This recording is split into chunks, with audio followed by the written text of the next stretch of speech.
You're in that quiet gap after dinner, scrolling through your phone with nothing urgent to do. You didn't open an app to go shopping, you were just killing a few minutes. 30 minutes later, you've bought something. You aren't even entirely sure why. It might be a limited time deal or a product you never knew existed. You've spent money you hadn't budgeted on an item you hadn't planned for. Usually, the first thing you feel is guilt. You tell yourself it's a lack of discipline and you need to be stronger next time. But willpower isn't the problem. The digital environment you're moving through is rigged to bypass your logic and go straight for your wallet. This is a design problem. Your impulses are being targeted by a system engineered to be faster than your ability to think. To understand how, look at the distance between wanting something and paying for it. In the past, that distance was huge. You drove to a store, walked the aisles, and stood in line. Today, apps and one-click checkouts collapsed that distance to a single point. To survive an environment designed for total speed, you have to build your own roadblocks. You need an architecture of friction. Once you understand how the trap is built, you can reverse engineer it to keep your money where you want it. The first layer is environmental. It's much harder to want something that never enters your field of vision. Unsubscribe from retail emails and turn off shopping notifications. These are engineered nudges meant to create an artificial sense of lack. If you remove the inputs, your spending naturally follows your attention away from the checkout. The second layer is physical friction. The one-click checkout is the most effective tool companies have to stop you from thinking. Delete saved credit card details from every browser and app.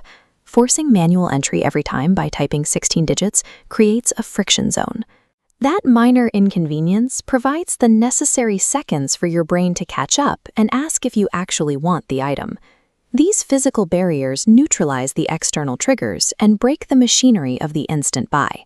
Now we add time. An impulse purchase needs immediate, high-heat urgency to survive. If you delay it, the urge almost always cools down. Use a 48-hour rule for anything that isn't a necessity. Put the item on a list, close the tab, and wait 2 full days. Most of these urges die within 48 hours. If you still want the item after the clock runs out, the impulse has transitioned into a decision.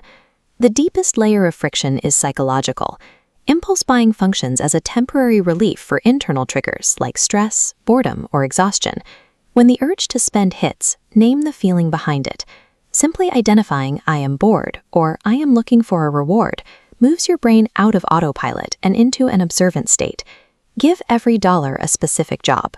Instead of one big pool, assign your income to labeled containers: rent, groceries, or travel. When money is assigned, an unplanned purchase means taking from a goal you care about. That makes the impulse cost much higher. If you're using spending to satisfy a need for stimulation or comfort, find a free alternative that hits the same trigger, like a walk or a phone call to a friend. Introducing these time delays and mental labels breaks the momentum of the see and buy cycle, making it harder for an impulse to turn into a transaction.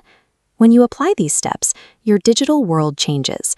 It stops being a frictionless path to an empty bank account and becomes a space filled with helpful checkpoints.